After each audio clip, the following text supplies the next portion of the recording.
자, 채무자 여러분들 오늘도 고생이 많으십니다. 제가 개인회생 상담을 매일매일 하잖아요. 하면 채무자님들이 제일 고민하는 게 무엇일 것 같으세요? 통장 내역, 계좌 사용 내역, 이거 제일 많이 고민하시거든요. 왜냐하면 계좌 내역은 열람하면 내가 돈 어디에 썼는지 전부 다 내역에 다 남아 있잖아요. 그게 문제가 될 것 같아서 고민하시는 분도 있고, 문제 될 게 없지만 그냥 통장 내역 보여준다는 자체가 고민이 되시는 분도 있고, 참고로 계좌 내역은 모든 계좌 내역을 다 검토합니다. 은행 계좌 내역은 당연히 검토하는 것이고, 키움증권 계좌, 업비트 계좌, 이런 계좌들도 전부 다 검토를 합니다. 통장 내역 유의사항, 여기에 대해서 한번 알아봅시다. 첫 번째는 최근 대출금 사용처를 검토합니다. 최근 대출이라는 것은 최근 1년 동안 빌린 대출금을 의미하거든요. 오늘 신청한다고 가정하면 작년 오늘부터 지금까지 빌린 돈들을 의미하는 거죠. 대출을 받았으면 내 통장으로 돈이 들어오잖아요. 그 돈을 어디에 사용했는지 법원이 검토를 하는 것입니다. 그러면 채무자님들이 물어보시거든요. 아니 그거 만원 2만원 쓴 거 그걸 뭐 어떻게 다 기억하냐, 그렇게 물어보시는데, 법원에서도 그렇게 자잘한 내용들은 검토하지 않습니다. 30만원 이상 사용처를 소명하라, 또는 50만원 이상 사용처를 소명하라, 이런 식으로 금액을 정해서 그 밑에 금액들은 검토하지 않습니다. 내 계좌에서 돈이 나간 사용처를 검토했는데 기존 채무를 상환했다거나 돌려막기 했다거나 상식적인 생활비를 썼다면 문제가 되지 않는 것이고, 지인한테 돈을 이전 은닉했다거나 가족한테 편파 변제했다거나 사치, 탕진, 도박 같은 걸 했다면 청산가치에 반영되어서 변제금이 높아지거나 기각 사유가 될 수 있습니다. 두 번째는 입출금 내역도 검토를 합니다. 최근 대출 받은 게 없다 하더라도 내 통장 안에는 원래 돈이 들어 있잖아요. 장사에서 받은 돈이든 월급 받은 돈이든 뭐 아니면 원래 갖고 있던 돈이든 간에 가지고 있잖아요. 그 돈들 어디에 썼는지 확인을 하거든요. 역시 마찬가지입니다. 30만원 이상, 50만원 이상 사용처를 소명하라, 이런 식으로 금액을 정해주기 때문에 만원, 2만원 이런 거는 설명 안 해도 됩니다. 기존 채무 상환했다거나 돌려막기 했다거나 정상적인 생활비를 썼다면 이런 것들은 문제가 되지 않고, 지인에게 이전 은닉했다거나 가족에게 편파 변제했다거나 사치, 탕진, 도박했다거나 이런 것들은 변제금이 올라가거나 기각이 될 수 있습니다.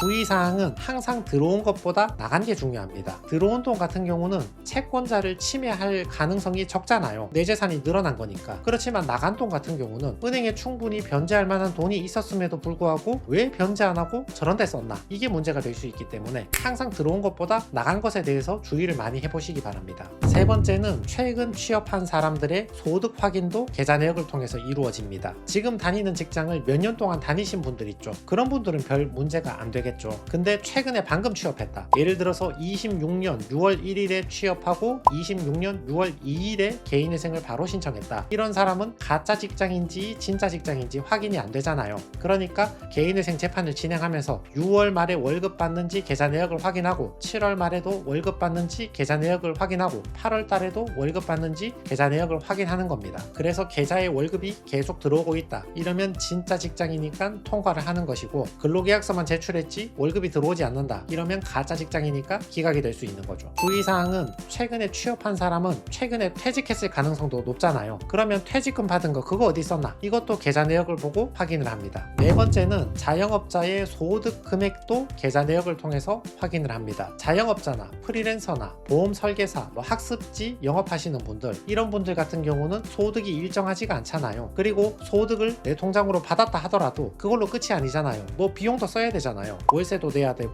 뭐 인건비도 줘야 되고 물건도 사야 되고. 그러니까 자영업자가 얼마 버는지, 영업인이 얼마 버는지 계좌 내역을 보고 확인을 하는 거죠. 항상 물어보시는 부분이 내가 자영업자인데 매출이 매달 다르다, 뭐 대중이 없다, 근데 어떻게 하느냐, 이렇게 물어보시는데 법원에서는 평균을 냅니다. 6개월에서 1년 정도 평균 내면 그 사람 얼마 버는지 확인할 수 있잖아요. 6개월에서 1년 정도 매출이 얼마인가, 그리고 그 사이에 쓴 비용들이 있잖아요. 사업장 월세를 냈든 알바들 월급을 줬든 식당이면 무슨 식자재를 매입을 했든 이런 비용들 싹 빼고 남아있는 순이익이 얼마인가 6개월에서 12개월 정도 평균을 내면 그 사람 실제 소득이 얼마인지 확인될 수 있겠죠. 또 한편 많이 받는 질문이, 나는 세금 신고한 거에 따르면 소득금액 증명원에 따르면 소득이 거의 없다, 이거 어떻게 하느냐. 소득금액 증명원도 당연히 확인을 하지만, 그렇지만 소득금액 증명원에 소득이 별로 없다 하더라도 실제로 돈을 많이 벌면 통과할 수 있거든요. 왜냐하면 자영업자들 같은 경우는 기장 맡아주는 세무사님들 재량에 따라서 좀 비용 처리 많이 하는 세무사님들도 계시거든요. 그러면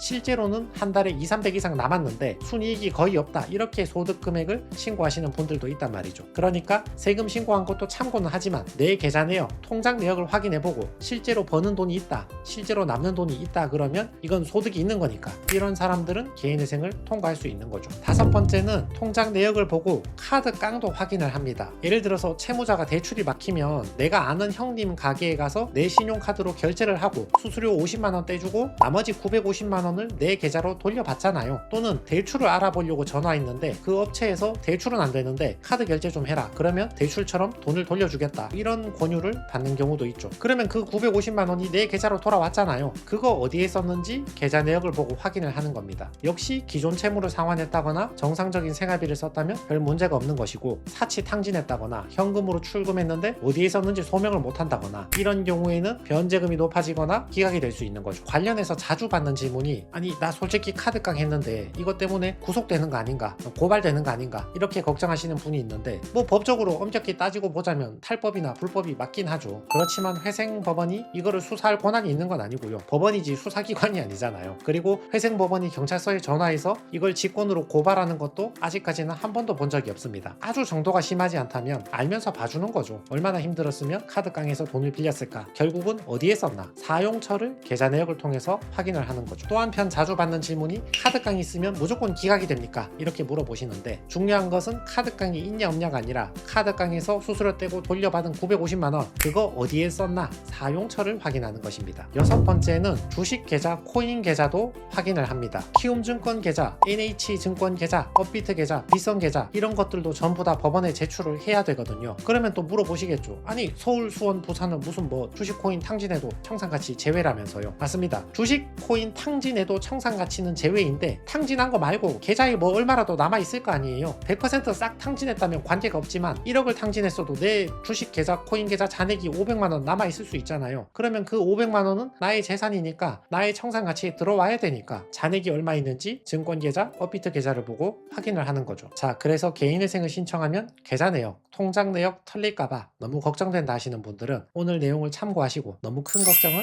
하지 않으셔도 좋을 것 같습니다.